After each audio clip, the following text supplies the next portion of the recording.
के साथ हर घाव भर जाता है। लेकिन सोनम, हमारे लिए बात कभी सही साबित नहीं होगी। वो घाव पहले भी नहीं भर पाया, ना आज भर पाएगा।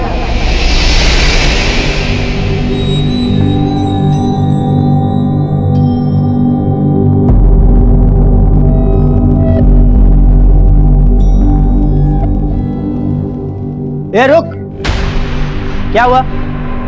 ऐसे अंदर आके बाहर क्यों जा रहा है?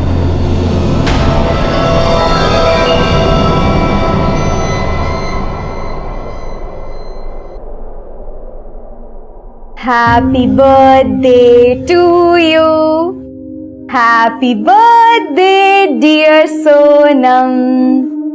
Happy birthday to you. देखा, मैंने तुम्हारा एक भी बर्थडे मिस नहीं किया। और अब इस बार का बर्थडे तो स्पेशल वाला बर्थडे है, क्योंकि अब हम एडल्ट हो गए हैं। We are 18 now. और अब हम अपने लाइफ का डिसीजन खुद ले सकते हैं। और इसलिए सोनम, मैंने आज डिसाइड किया है कि मैं दुनिया को बता दूंगी कि तुम मिसिंग नहीं थी। तुम्हारा मर्डर हुआ था।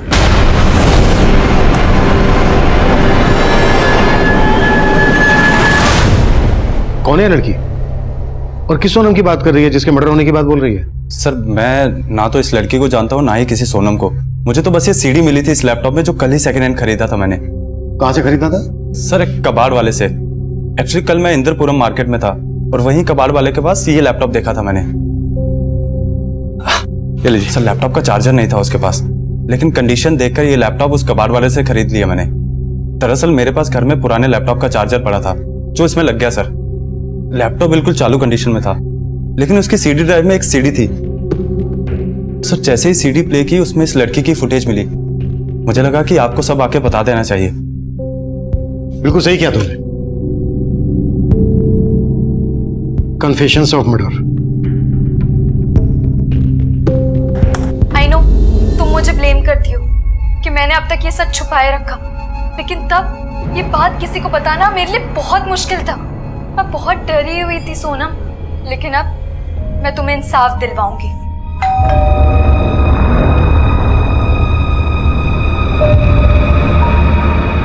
सॉरी सोनम, मुझे भी जाना पड़ेगा।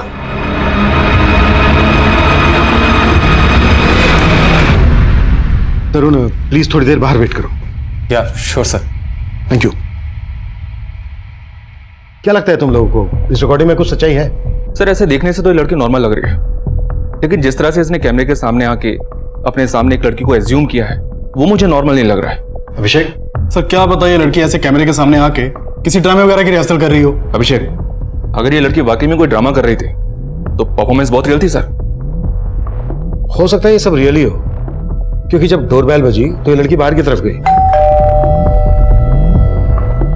और बाहर की तरफ से वापस आकर इसने सोनम को ही एड्रेस किया। सॉरी सोनम, मुझे भी जाना पड़ेगा। ये जो डोरबेल वाला पार्ट है ना, मुझे बिल्कुल ड्रामा नहीं लग रहा है। हमें इस लड़की और इसकी दोस्त सोनम के बारे में सच्चाई पता करनी होगी, क्योंकि अगर इसमें सच्चाई है तो मामला मर्डर का बनता है।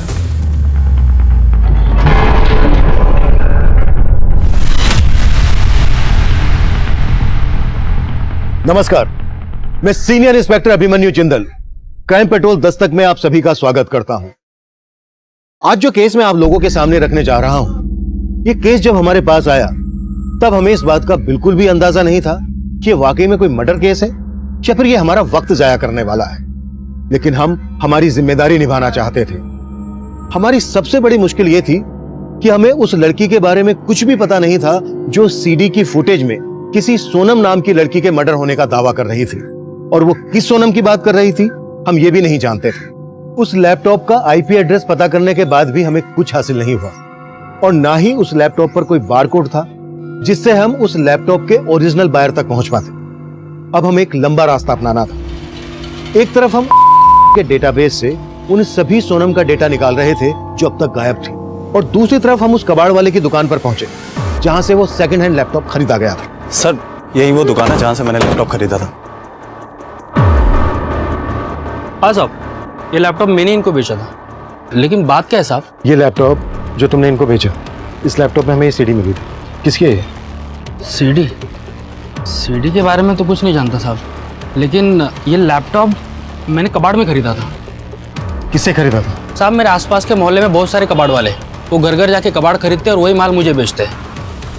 ऐसे कितने लोग हैं जो तुम्हें ये रद्दी कबाड़ का सामान बेचते हैं? यही कोई 10-12 से ज़्यादा होंगे साहब। मैं उन लोग से बात करके आपको बताता हूँ ये लैपटॉप मेरे पास कौन लेके आया और कहाँ से लेके आया। इस लैपटॉप में हमें सीडी मिली, हो सकता है इस लैपटॉप के साथ किसी ने सीडी भी बेची हो सकता है साहब। ऐसी पुरानी सीडीज में मैं खरीदता हूँ साहब, और ऐसी बहुत सारी सीडीज मेरे पास कबाड़ में भी है, चाहे तो आपको दिखा देता हूँ।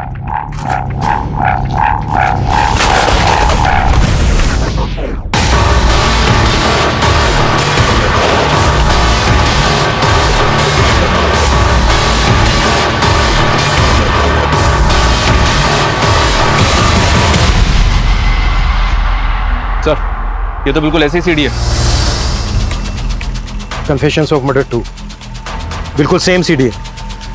मनीष, मुझे जल्द से जल्द वो रद्दी कबाड़ वाला चाहिए जिसने ये लैपटॉप और सीडीज को बेचा है। Okay sir. अरे देखो, ऐसी कोई और भी सीडी मिलती है क्या? सर यहाँ तो इतनी सारी मिसिंग सोनम है, हमें कौन सी सोनम चाहिए? शुक्ला, ये सब तो मालूम नहीं। फिलहाल एक काम करो, जितनी भी मिसिंग सोनम है सबके रिकॉर्ड निकालो। सर ये सोनम का चक्कर ना मुझे बड़ा घन चक्कर लग रहा है। आपको याद है जब नोटबंदी हुई थी तब भी एक सोनम ऐसी फेमस हुई थी, वो सोनम जो बेवफा थी, जिसका नाम सबकी जुबान पे था, लेकिन वो कौन है किसी को मालूम ही नहीं था। सर कहिए वही सोनम तो नहीं? Shukla, sorry sir.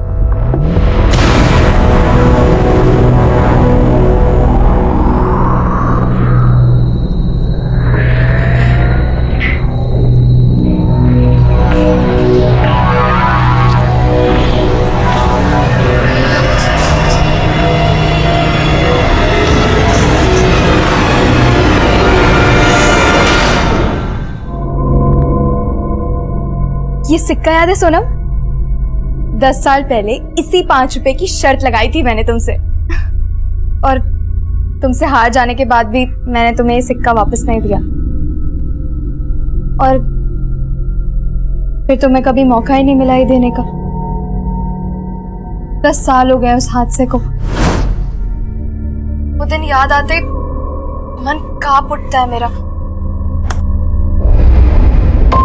शुक्ला, एक काम करो, सभी सोनम को स्टेट वाइज डिवाइड करो, सर को बताने में इजी होगा।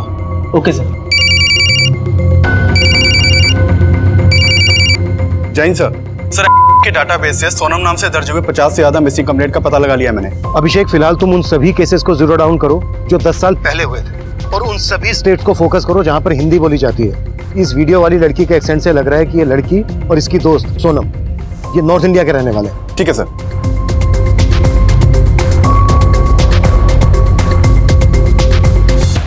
मैं अभी तक नहीं उभर पाई उस हादसे से, पर जब तुम थी वो भी क्या दिन थे। हम घंटों घंटों खेलते रहते थे। रेडी? हाँ ठीक है। 1 2 3।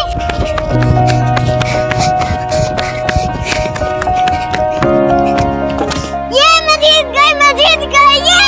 यार सोनम तो हमेशा मुझसे जीत जाती है, तुझे तो हारना ही था, तू मुझसे कभी नहीं जीत सकती। अब चल मेरे 5 रुपए निकाल। मेरे पास सिर्फ यही 5 रुपए है, ऐसा करती हूँ मैं तुझे कल दे देती हूँ। अच्छा ठीक है, चल अब चल। और मैं हमेशा तुम्हें टालती रहती थी। मैंने सोचा था अगली बार जीत जाऊंगी तो हिसाब बराबर हो जाएगा, पर हमारा हिसाब आज तक बराबर नहीं हो पाया। और मुझे पता है तुम बेस्ट हो, तुम्हारे जैसे हमारे गांव में कोई नहीं था। कौन? और इसी बात से मैं तुमसे जेलस फील होती थी, पर मैंने कभी तुम्हें नोटिस नहीं होने दिया। लेकिन अब तुम्हें खोने के बाद मुझे अपने आप पे बहुत गुस्सा आता है। मैं अपने आप को कोसती थी। मैं ऐसे कैसे सोच सकती थी तुम्हारे बारे में। लेकिन अब मैं सब कन्फेस करूंगी।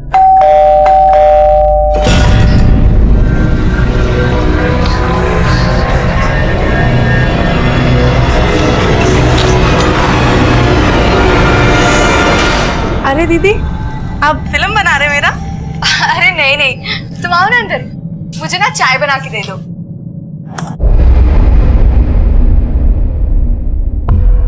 इन मिसिंग सोनम में से जितनी भी सोनम गांव की रहने वाली हैं, उनको जीरो डाउन करो। उस लड़की ने सोनम का 18th बर्थडे सेलिब्रेट किया था। आज से 10 साल पहले सोनम की उम्र 8 साल की रही होगी। 8 साल की सोनम गांव की रहने वाली है। मैं चेक करता हूँ सर। मनीष, सर, उस लड़की ने अपनी पहली सीडी में बोला है कि सोनम का मर्डर हुआ था, और दूसरी सीडी में जो उसने बोला है वो बात हमें सोचने पर मजबूर करती है। कम। मैं तुमसे जेलस फील होती थी, पर मैंने कभी तुम्हें नोटिस नहीं होने दिया, लेकिन अब मैं सब कन्फेस करूंगी। सीडी पर लिखा है कन्फेशन ऑफ मर्डर, और यहां पर यह लड़की खुद कन्फेस करने की बात कर रही है। मतलब सर, आप कहना चाहते हैं कहीं इसी लड़की ने सोनम को? यस। इस वीडियो में इस लड़की की उम्र 17-18 साल से ज्यादा की नहीं लग रही है। मतलब जब सोनम मिसिंग हुई तो ये लड़की लगभग 7-8 साल की रही हो। लेकिन सोचने वाली बात यह है कि इस उम्र में हमें इस लड़की को अच्छे से समझना होगा। मनीष, वो दूसरे कबाड़ी वाले का पता चला जिसने वो लैपटॉप उस कबाड़ी की दुकान पे बेचा था? जी हाँ सर, उसका पता चल गया है। श्यामू से लेकर आ रहे हैं। गुड, आते ही मेरे पास भेजो। सर,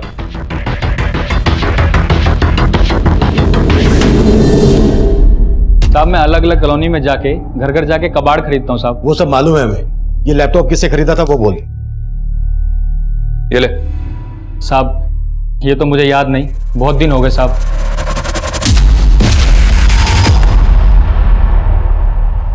इस लड़की से खरीदा था? साहब उसका चेहरा तो याद नहीं, लेकिन हाँ साहब, अब ये लैपटॉप मुझे किसी औरत ने ही बेचा था साहब। हाँ रखो, इधर रखो। कबाड़ है। हाँ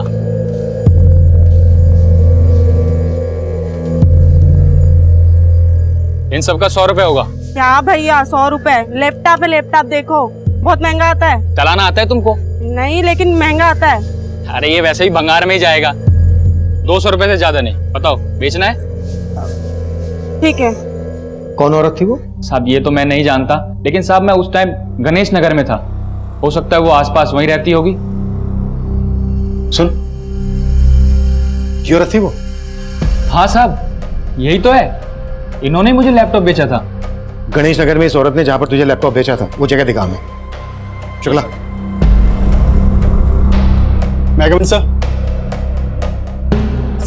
की डाटाबेस से एक 8 साल की सोनम त्रिपाठी की मिसिंग रिपोर्ट मिली है, जो गोमती नगर के बुधवा गांव के रहने वाली है, और ये 10 साल पहले से मिसिंग है। सर ये केस अभी तक बैकलॉग में है।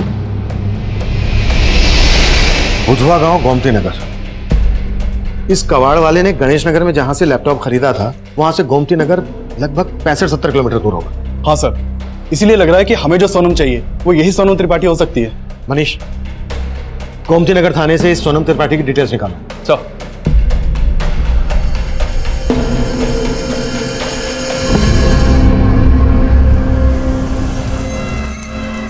हाँ साहब यही जगह थी।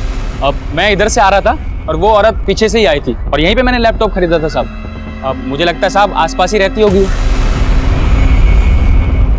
सर सोनम त्रिपाठी जयचंद और शालिनी त्रिपाठी की बेटी थी। सोनम के मिसिंग होने के बाद उसके बारे में कोई लीड नहीं मिली थी, लेकिन सोनम के मिसिंग होने के 6 महीने के बाद उसके पेरेंट्स ने सुसाइड कर लिया था। क्या? जी हाँ सर, उन लोगों ने जहर खा के सुसाइड किया था, और सबसे पहले उनके एक पड़ोसी ने उनको घर में मरा हुआ देखा था। उसके बाद वहाँ की लोकल पुलिस जब मौका वारदात पे पहुंची तो घर में उनको जूसेस के 2 ग्लासेस मिले। ग्लासेस पर पॉइजन के ट्रेसेस मिले थे, और पोस्टमार्टम रिपोर्ट से साबित हो गया था कि उन लोगों ने जहर खा के सुसाइड किया है, और इसी वजह से केस क्लोज हो गया। उस वीडियो वाली लड़की की कोई इंफॉर्मेशन? सर जो ऑफिसर उस केस को इन्वेस्टिगेट कर रहा था उसका तो ट्रांसफर हो चुका है, इसलिए कहना मुश्किल है कि उस केस की इन्वेस्टिगेशन के दौरान ये वीडियो वाली लड़की सामने आई होगी या नहीं। ये वीडियो वाली लड़की सोनम की दोस्त थी, तो उसके आस पड़ोस या स्कूल में पढ़ने वाली भी हो सकती है। उस लड़की ने वीडियो में कहा है कि सोनम मिसिंग नहीं हुई थी बल्कि उसकी हत्या हुई थी, और इधर सोनम के मिसिंग होने के बाद उसके पेरेंट्स ने सुसाइड कर लिया था। इन केसेस को अच्छे से समझना होगा। सोनम त्रिपाठी के अड़ोस पड़ोस में पता करो। सर। हाँ श्याम। सर उस औरत का पता चल गया है जिसने उस कबाड़ी वाले को लैपटॉप बेचा था। गुड, थाने बुला लो उसको। साहब ये तो जागृति मैडम है, मैं इनके यहाँ काम करती थी। और जागृति का ये लैपटॉप जो तुमने उस कबाड़ वाले को बेचा था? हाँ साहब, लेकिन ये लैपटॉप मुझे जागृति मैडम के मकान मालिक ने दिया था। जागृति का मकान मालिक? तो जागृति कहाँ है? मालूम नहीं साहब अभी वो कहाँ है, लेकिन पहले वो पारिजात कॉलोनी में किराए पे रहती थी। जागृति का मकान मालिक कौन? नाम क्या उसका? अब मुकेश वर्मा। जागृति का ये लैपटॉप उसके मकान मालिक के पास कैसे आया जो उसने तुम्हें दिया? साहब वो 3 महीने पहले अचानक से जागृति मैडम कहीं चली गई थी। कहाँ चली गई? मालूम नहीं साहब, लेकिन वो अपना सारा सामान मुकेश भाई के घर पे ही छोड़ के चली गई थी और मकान का किराया भी नहीं दिया था। और साहब मेरी तनख्वाह भी बाकी थी, इसीलिए मुकेश भाई ने ये लैपटॉप मुझे दे दिया। साहब हाँ बुलाया था, कोई काम है क्या? हाँ सुन, ये जो भी जागृति का सामान है ले जा। मैं? हाँ। जागृति मैडम के बारे में कुछ पता चला क्या? अरे उसके बारे में मालूम चलता तो उसका सामान तुम्हें क्यों देता? उसकी तरफ से तुम्हारी तनख्वाह बाकी है ना। हाँ। तो जो भी तुम्हारे काम लगे तुम ले लो, बाकी सब फेंक दो। साहब उनके सामान में ये लैपटॉप और बहुत सारी सीडी थी जो मैंने कबाड़ में बेच दी थी। कमाल है तुम और तुम्हारा मुकेश भाई। और कौन कौन रहता था जागृति के साथ? साहब वो अकेली ही रहती थी। उनको देख के कभी लगा नहीं था साहब कि मेरा पगार दिए बिना गायब हो जाएंगी। बहुत सीधी सादी थी साहब, और बाकी लोग जैसे चिकचिक भी नहीं करती थी। दीदी चाय। और वो दीदी आपको सब्जी लाने के लिए बोले थे ना, तो अगर आप नहीं ला सकते तो मुझे बोल देते। पैसे दे दोगे तो मैं ले आऊंगी। मैं पैसे देती हूँ। पर दीदी अभी पैसे दोगे सब्जी लाने जाऊंगी तो देर हो जाएगी ना। अब मैं खिचड़ी बना दूं? ठीक है, तुझे जो आसान लगे वो बना ले, पेट ही तो भरना। साहब कोई तो दुख था उनको, हमेशा ना गुमसुम सी रहती थी, पता नहीं अचानक से कहाँ चली गई। जागृति का मोबाइल नंबर तो होगा तुम्हारे पास? नहीं साहब, उन्होंने कभी अपना मोबाइल नंबर नहीं दिया। जागृति के उस मकान का मैं एड्रेस दो जहाँ पर वो किराए पर रहती थी। और जागृति का मकान मालिक कहाँ रहता है?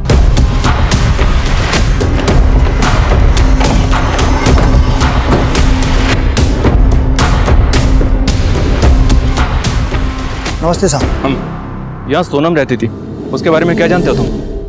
सोनम अपने माँ बाप की इकलौती बेटी थी और अचानक उसके खो जाने से उसके माँ बाप ये सदमा शायद बर्दाश्त नहीं कर सके और इसीलिए उन्होंने शायद आत्महत्या कर ली। कि सोनम के परिवार में और कौन कौन था? सोनम के पापा के बड़े भाई हैं। सोनम के माँ बाप को देखने के बाद सबसे पहले मैंने उनको ही फ़ोन किया था। हेलो, क्या? फिर कुछ समय पहले सोनम के ताऊ ने ये मकान बेच दिया था। अच्छा, ये जागृति है सोनम की बचपन की दोस्त, इसे पहचानते हो तुम? नहीं साहब, मुझे नहीं याद आ रहा, और ये तो बड़ी हो गई है साहब, मैं कैसे पहचानूंगा। अच्छा, ये सोनम के ताऊ कहाँ रहते हैं? साहब वो वैशाली में रहते। सर मुझे सच में नहीं पता कि जागृति अचानक से कहाँ गायब हो गई थी, और मुझे ये भी नहीं मालूम कि जागृति इस घर में अकेली रहने वाली थी, जबकि ये घर मैंने जागृति और उसके भाई को दोनों को किराए पे दिया था। जागृति का भाई?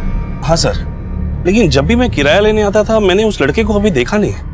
अंकल ये लीजिए आप करें। Thank you. आपको चाय वगैरह लेंगे? नहीं थैंक यू। आपका भाई नजर नहीं आ रहा? अच्छा वो गौतम, वो बाहर गया हुआ है। नाम क्या है जागृति के भाई का? बताया तो गौतम था सर, लेकिन पता नहीं असली या नकली। मतलब ये कि एकदम चालू किस्म का लड़का था सर। इस घर का एग्रीमेंट उसी के नाम पर था, लेकिन जो भी डिटेल्स उसने दिया वो सारी फेक निकली। फेक? हाँ सर उन दोनों को देखकर कभी लगा नहीं कि दोनों ऐसे निकलेंगे। अंकल घर तो काफी अच्छा लगा हमें, लेकिन किराया थोड़ा ज्यादा बोल रहा। अरे बेटा पसंद है तो थोड़ा कम ज्यादा कर लेंगे, उसमें कौन सी बड़ी बात है। वैसे तुम दोनों हो कहाँ से? अजमेर से। अजमेर? हाँ। तो यहाँ फिर गाजियाबाद में कैसे? वो एक्चुअली हम दोनों भाई बहन का यहाँ KMT कॉलेज में एडमिशन हुआ है, तो वो इसी चक्कर में। इतना सब था तो आपने पुलिस को इन्फॉर्म क्यों नहीं किया? सर मैं इस घर के किराए से अपनी होम लोन की EMI भरता हूँ। मुझे लगा कि मैं आपको ये सब बता दूंगा तो कहीं चक्कर लंबा ना हो जाए सर, लेकिन मैंने 2 महीना इंतजार किया था। कब से गायब है दोनों बहन भाई? सर 3 महीने पहले जब मैं यहाँ पे किराया लेने आया था तो यहाँ पे ताला लगा हुआ था। जागृति का नंबर था नहीं, तो उसके भाई गौतम को फोन किया मैंने। नमस्ते अंकल। बेटा आज किराया देना था। हाँ तो मेरी बहन घर पे होगी ना, उनसे ले लीजिए। मैं घर के बाहर खड़ा हूँ, यहाँ पर ताला लगा हुआ है। क्या? अंकल मैं आपको 2 मिनट में कॉल बैक करता हूँ, ठीक है? फिर उसने मेरा फोन उठाना भी बंद कर दिया सर, और कुछ दिन बाद उसका फोन बंद आने लगा। फिर मैंने अपने अजमेर के एक रिश्तेदार को उनका अजमेर का एड्रेस दिया, बोला जाकर पता करो, लेकिन सर एड्रेस ही गलत था। मैं क्या करता सर, इसलिए मैंने उनका सारा सामान निकाल दिया और घर किराए पर दे दिया। गौतम का नंबर दीजिए। जी सर। और हमें घर भी चेक करना है। आई सर, मैं किराएदार को बोल देता हूँ प्लीज।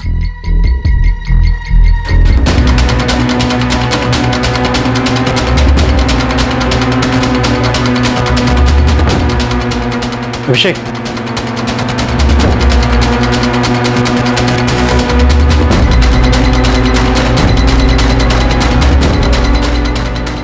घर भी वही है जो वीडियो में है और ये सारा सामान भी वही है। ये सारा फर्नीचर आप ही का है? हाँ सर, ये सारा फर्नीचर मेरा ही है। सर जब हम यहाँ पर रहने आए थे तो इस कबाड़ के अंदर कुछ सामान था जो हमारे कुछ काम का नहीं है, तो हमने वो सामान एक बॉक्स में रख के इस पलंग के नीचे रख दिया है।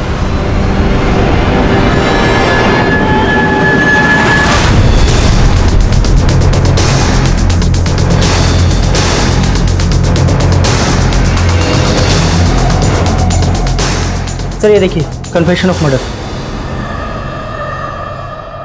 सर ये देखिए, और भी हैं। Confession of murder 3, 4, 5, 6 4 CD. एक सीडी मिली लैपटॉप में, दूसरी सीडी मिली कबाड़ी के पास, और वैसी ही 4 सीडी है। लेकिन सर जागृति और उसके भाई का फेक एड्रेस देके यहाँ रहने का मामला कोई समझ नहीं आ रहा है। मकान मालिक मुकेश और मेड सविता के बारे में सब कुछ पता करो। हो सकता है ये लोग बहुत कुछ जानते हो लेकिन ये लोग बता नहीं रहे हो। मुकेश ने बताया था कि जागृति और गौतम ने केएमटी कॉलेज में एडमिशन लिया था। केएमटी कॉलेज से भी इनके बारे में पता करो। सर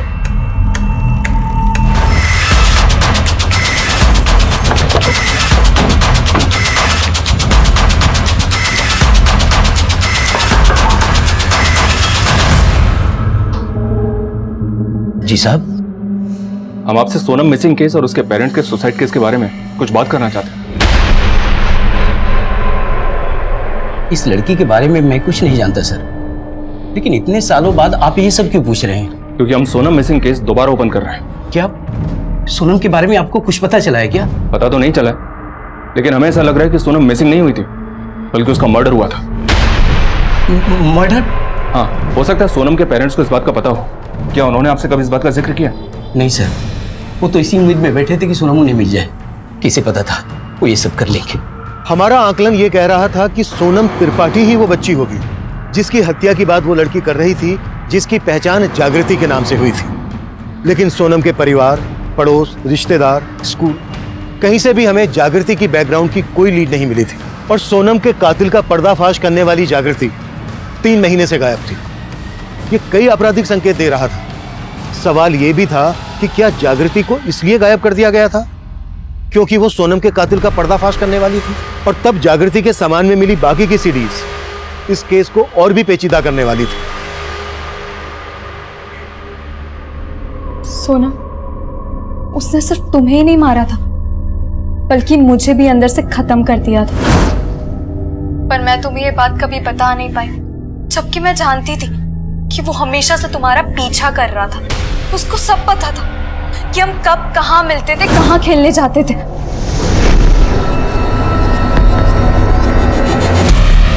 लेकिन उस दिन मैंने तुम्हें वहां अकेला छोड़ दिया। काश मैं तुम्हारे साथ कुछ देर और रुकती। जैसे ही मैं गई थी वो आ गया था और तुम्हें मैंने तुम्हारी चीख सुनी थी, मैं तुम्हारी तरफ भागी थी, लेकिन पता नहीं वो तुम्हें कहाँ ले गया। पर मैं तुम्हें ढूंढती रही, फिर मैंने देखा वो तुम्हारा है।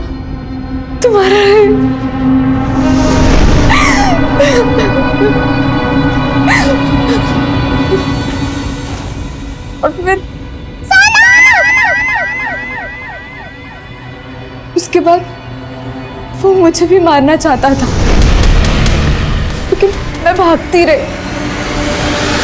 मैं तुम्हारे लिए कुछ नहीं कर पाई, लेकिन मैं क्या कर सकती थी तब? मैं सहम गई थी, किसी को कुछ नहीं बता पाई, किसी को भी कुछ नहीं बता पाई।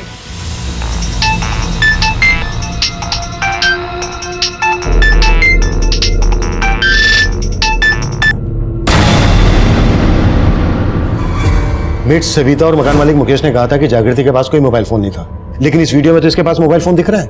Right sir. जागृति ने अपने वीडियो में बोला है कि कोई आदमी उनका पीछा करता था और उसने सोनम का रेप और मर्डर किया, जो जागृति ने सब कुछ विटनेस किया। सर, मैं गोमती नगर थाने के रिकॉर्ड चेक कर रहा था तो एक बहुत ही स्ट्रेंज बात मेरे सामने आई, और वो ये कि सोनम के मिसिंग होने के बाद से 8 और बच्चियों की मिसिंग रिपोर्ट दर्ज हुई थी वहां पे, और उनके बारे में अभी तक कुछ पता नहीं चला है। इसका मतलब पिछले 10 सालों में सोनम सहित गोमती नगर से 9 बच्चियां मिसिंग हैं। कहीं ऐसा तो नहीं है कि हम बहुत बड़ी क्राइम की तरफ बढ़ रहे हैं? जागृति ने अपने वीडियो में कहा है कि जो आदमी उनका पीछा करता था उसने सोनम का रेप और मर्डर करके उसे किसी तालाब में फेंक दिया था। पता करो बुधवा गांव गोमती नगर के आसपास जितने भी तालाब हैं पिछले 10 सालों में वहां पर कोई लाश मिली है क्या? Okay sir.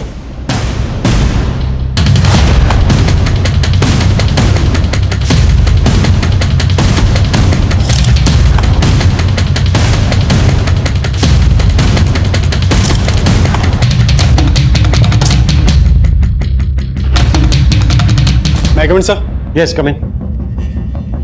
सर इसका नाम गौतम है, केएमटी कॉलेज में पढ़ता है। सर जागृति भी केएमटी कॉलेज में ही पढ़ती थी, लेकिन पिछले 3 महीने से कॉलेज नहीं गई। सर एक स्ट्रेंज बात पता चली है, गौतम का सरनेम खन्ना है जबकि जागृति का शर्मा। जबर ये गौतम जागृति का भाई कैसे हो सकता है? सर गौतम तो कॉलेज आ रहा है लेकिन जागृति कॉलेज नहीं आ रही है। सर कॉलेज से जागृति के पेरेंट्स के बारे में पता चला था, मैंने उन्हें फोन भी किया था। हेलो, आप जागृति के फादर बात कर रहे हैं? जी बोल रहा हूँ। आप कौन?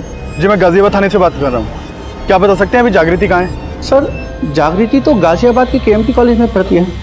सर जागृति के पेरेंट्स को तो ये मालूम ही नहीं कि वो गाजियाबाद में किराए पे कहाँ रहती है, बल्कि उन्हें तो ये भी पता नहीं है कि वो 3 महीने से गायब है।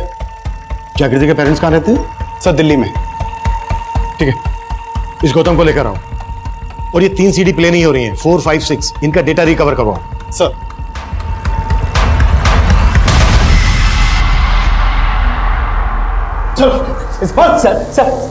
सर मैं मानता हूँ कि मैं जागृति का भाई नहीं हूँ, पर सर मैंने वो मकान जागृति के लिए ही लिया था। जागृति है कहाँ? सर मुझे नहीं पता जागृति कहाँ पर है। बेटा मालूम तुझे सब है, पहले बोल रेंट एग्रीमेंट पे तूने अपनी फेक डिटेल्स क्यों दी थी? मैं जागृति की सिर्फ हेल्प करना चाहता था। कैसी हेल्प? सर वो अपने पेरेंट्स के साथ नहीं रहना चाहती थी सर, फिर मैंने उसे बोला कि अगर हम भाई बहन बन के जाएंगे तो हमें मकान इजीली मिल जाएगा और फ्यूचर में कोई प्रॉब्लम ना हो, इसीलिए मैंने फेक एड्रेस प्रूफ दिया। सर मैं सच कह रहा हूँ, मेरी कोई भी इंटेंशन गलत नहीं थी।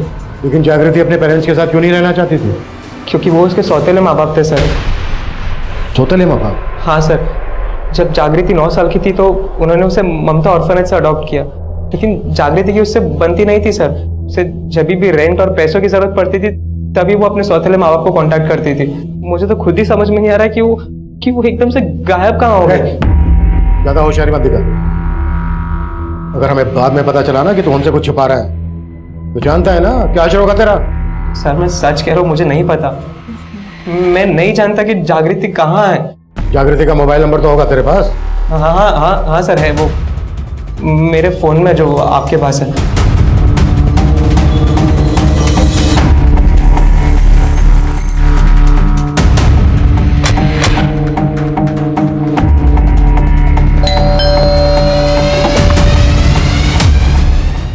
जी हाँ, ममता अनाथ आश्रम से हमने जागृति को गोद लिया था जब वो 9 साल की थी।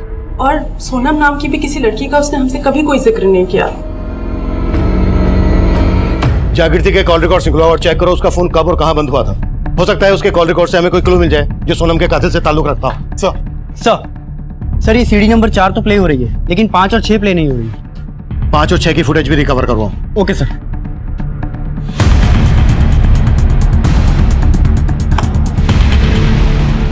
सोनम, तुम्हारे कितने सपने थे। तुम बहुत पढ़ना चाहती थी, तुम यूएसए यूके जैसे बड़े बड़े देशों में घूमना चाहती थी, लेकिन बड़े बड़े देशों का एग्जाम्पल देके तुम सलीम अंकल के बारे में बातें करती थी जिनकी जॉब दुबई में लगी थी और वो तुम्हें चॉकलेट्स देते थे। उनकी चॉकलेट्स तुम मुझसे शेयर करती थी और कहती थी पता है आज सलीम अंकल क्या बोले? क्या बोले? उन्होंने बोला कि वो मुझे अपने साथ दुबई लेके जाएंगे। मैं तभी से तुम्हें खोने से डरती थी, लेकिन मुझे क्या पता था तुम मुझसे इतनी दूर चली जाओगी।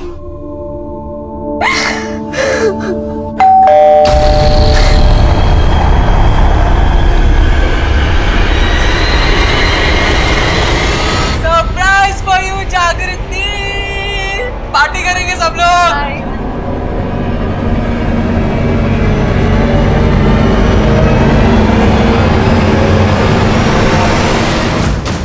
सलीम? हाँ साहब, एक सलीम कुरैशी, उसका परिवार इसी गांव में रहता था। उसका सोनम के घर में भी आना जाना था। सोनम क्या, सलीम सभी बच्चों से बहुत प्यार करता था। ये सलीम कुरैशी और उसका परिवार अब कहाँ है? साबो सलीम की दुबई में नौकरी लग गई थी, तो पहले तो ऐसे साल में आना जाना लगा रहता था, लेकिन कुछ समय बाद वो अपने पूरे परिवार के साथ हमेशा के लिए दुबई चला गया। दुबई चले गए? कब शिफ्ट हुए? सोनम के माँ बाप की मौत के कुछ महीनों बाद। सीडी की इस फुटेज में जागृति की बातों से लगता है कि सोनम का रेप और मर्डर करने वाला आदमी सोनम और जागृति दोनों को जानता था। कहीं वो सलीम कुरैशी तो नहीं है? इसी वजह से वो अपनी फैमिली सहित दुबई भाग गया हो सकता है सर, लेकिन सोनम के जानने वाले जितने भी लोग हमें मिले, उनमें से कोई भी ऐसा नहीं मिला जो जागृति के बारे में जानता हो। जागृति के पेरेंट्स बोल रहे थे कि जागृति अनाथ थी, उन्होंने उसे ममता बाल आश्रम से अडॉप्ट किया था। फिर जागृति सोनम की दोस्त कैसे और कहां बनी होगी?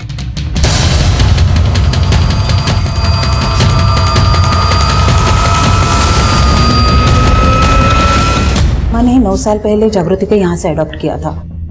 ये जागृति अनाथालय में आई कब थी? सर, एडॉप्शन के करीब 1 साल पहले उसे कोई अनाथालय के बाहर छोड़ गया था। सर, हमने उससे बात करने की कोशिश की थी, लेकिन उसे हमें कुछ नहीं बताया था कि उसे यहाँ कौन छोड़ गया था। हमने उसके माता पिता रिश्तेदार के बारे में पूछा, लेकिन उसने हमें कुछ नहीं बताया, यहाँ तक कि अपना नाम भी नहीं बताया। जागृति नाम भी हमने ही उसे दिया है।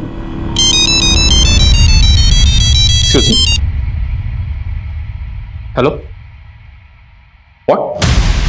मैं अभी पहुंचा हूं।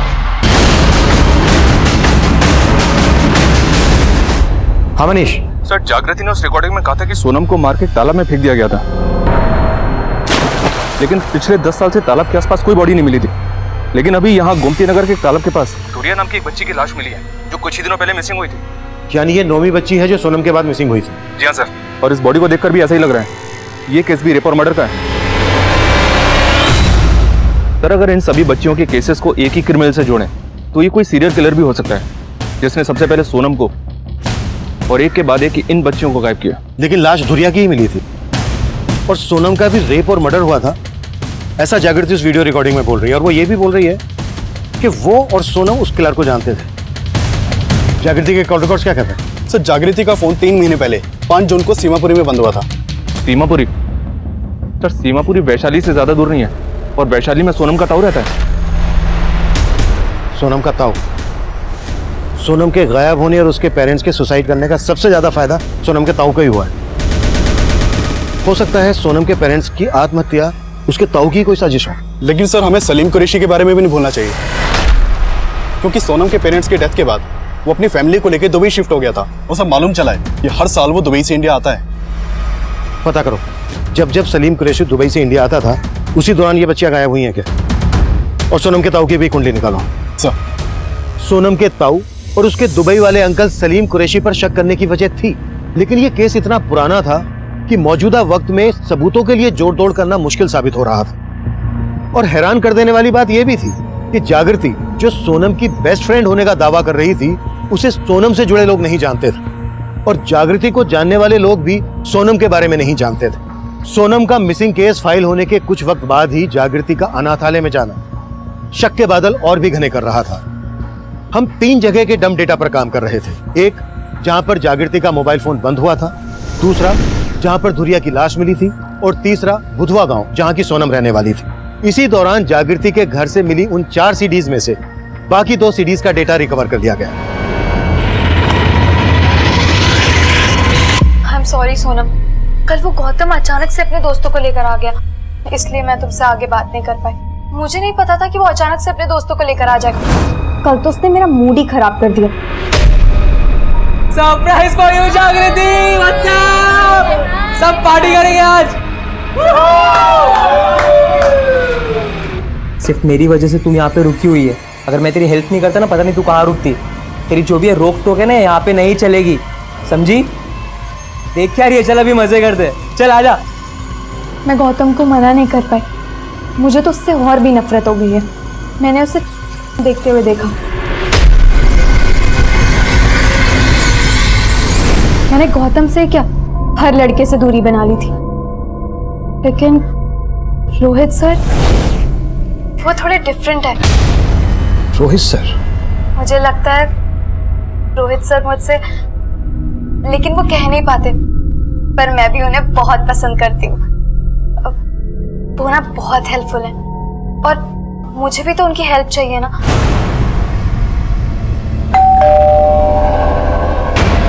लगता है वो आ गए सोनम। मैं ना तुम्हें अपडेट करती रहूंगी, ठीक है? बाय।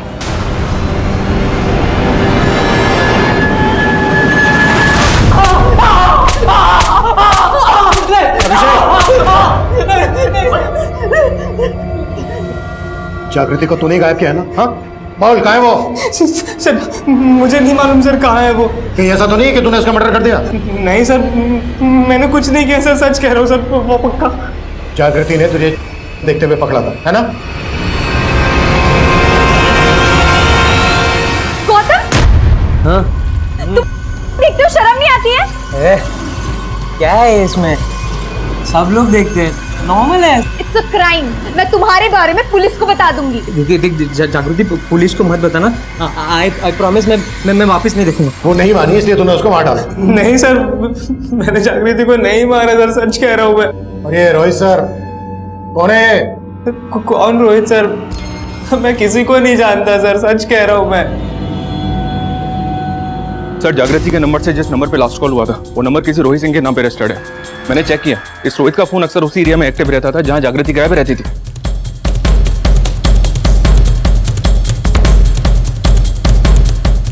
हाँ सर, जागृति मेरी फ्रेंड है। तो अभी कहाँ है वो? सर मुझे नहीं पता, हम दोनों की काफी समय से मुलाकात नहीं हुई। हमें पता चला है कि तू भी उसी ऑर्फनेज में था जहाँ पे जागृति थी, और अडॉप्शन के 9 साल बाद अचानक से जागृति की जिंदगी में कैसे आ गया तू? सर मैं जागृति को पहले से पसंद करता था। जब बड़ा हुआ तो मैंने अपने आप को अपने बल पे सेटल किया, एक अच्छी जॉब भी पाई। तो मैंने सोचा कि मैं जागृति से दोबारा मिलता हूँ। सर मैंने पता लगा लिया था कि वो KMT कॉलेज में पढ़ाई कर रही है। और एक दिन जागृति, क्या हुआ? और फिर हम दोनों अक्सर मिलने लगे और इस बार पहले से भी ज़्यादा अच्छे दोस्त बन गए। पर सर 6 महीने पहले उसने मुझे अपनी ज़िंदगी का एक बहुत बड़ा राज बताया। उसने मुझसे कहा कि उसके पेरेंट्स उसके घर के बारे में उसे पता था, वो जानती थी उसके असली माँ बाप कौन है। लेकिन हमें पता चला है कि जागृति तुझसे कोई मदद चाहती थी। उसने लास्ट कॉल में तुझे ही किया था। हाय जागृति। रोहित सर, जागृति तुम रो क्यों रही हो?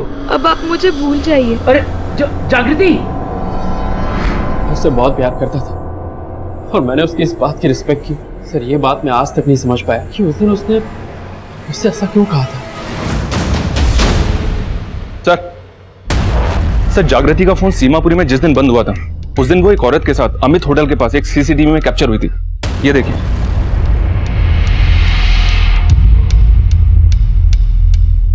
और सर सीमापुरी, सोनम का बुधवा गांव और वो तालाब जहां पे हमें दुरिया की लाश मिली थी, इन तीनों जगहों के डंप डेटा में एक कॉमन नंबर मिला है जो बुधवा गांव के एड्रेस पे रजिस्टर्ड है। किसका नंबर है? सर किसी भुवन कुमार के नाम पे रजिस्टर्ड है।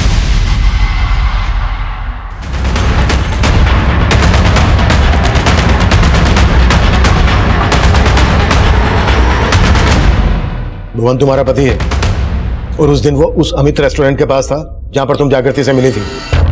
हाँ मिली थी, पूरे 10 साल बाद। उस दिन मैं उसे आखिरी बार मिली थी। मैं ऐसी भागी औरत हूँ जिसने अपने बेटे को जीते जी अनाथ बना दिया। जागृति तुम्हारी बेटी है? जागृति नहीं, मेरी बेटी का नाम श्वेता है। उसके बाप ने उसकी जिंदगी नर्क बना दी। मेरी बेटी को अपना हवस का शिकार बना दिया जब वो बेचारी सिर्फ 7 साल की थी। फिर इस दरिंदे की नजर सोनम पे पड़ी जिसके साथ मेरी श्वेता खेला करती थी। सोनम, मैं घर जा रही हूँ, मुझे थोड़ा काम भी है। चल बाय बाय।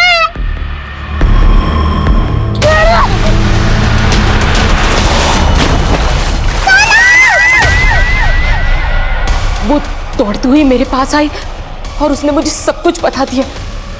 पापा ने सोनम के साथ गंदा काम किया, फिर उसे मार के तालाब में फेंक दिया और मेरा पीछा करते हुए आ रहे हैं। मैंने अपनी श्वेता को उसके नजरों से बचाकर अनाथालय छोड़ दिया। मुझे लगा मैंने उसे बचा लिया, लेकिन मैं गलत थी। फिर 3 महीने पहले अचानक से उसने मुझे फोन किया।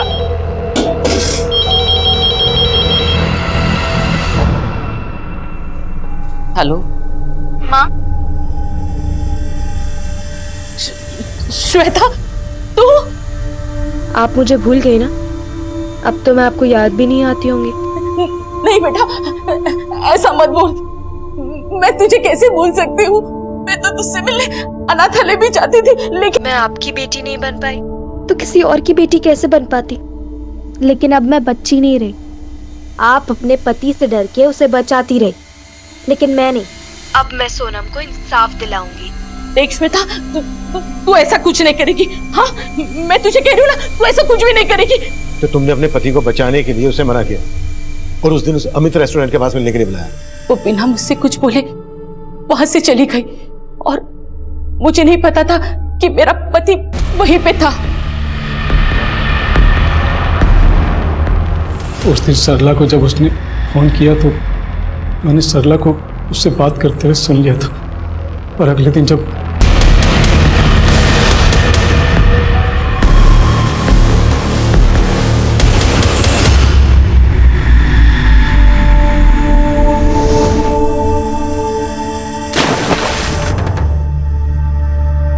श्वेता, खुद को बचाने के लिए मैं श्वेता को मारने ही वाला था।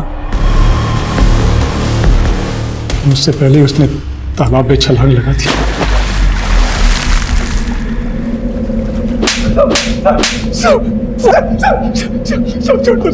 और कितने बच्चों को शिकार बनाया तूने? श्वेता उर्फ जागृति का पिता भुवन ही वो सीरियल रेपिस्ट और किलर था जो पिछले कई सालों से कई बच्चियों को अपना शिकार बना रहा था। लेकिन उसका ये अपराध हर रोज उसी के घर में श्वेता उर्फ जागृति की मां को दस्तक दे रहा था। लेकिन हैरान कर देने वाली बात यह है कि उसकी मां ने अपने पति को बचाने के लिए अपनी ही बच्ची को अनाथ कर दिया। 8 साल घर की चारदीवारी में और बाकी के 10 साल मन के अंधेरों में गुजारने के बाद अपने डर से जीतकर श्वेता उर्फ जागृति अपने पिता की सच्चाई दुनिया के सामने लाना चाहती थी। लेकिन अफसोस, उसकी मां ने ही उसका साथ नहीं दिया। अब मैं सीनियर इंस्पेक्टर अभिमन्यु जिंदल आप लोगों से विदा लेता हूं। आपसे फिर मुलाकात होगी एक नए केस के साथ। स्वस्थ रहिए, सतर्क रहिए और देखते रहिए क्राइम पेट्रोल दस्तक। मकसद बताना नहीं, बचाना है।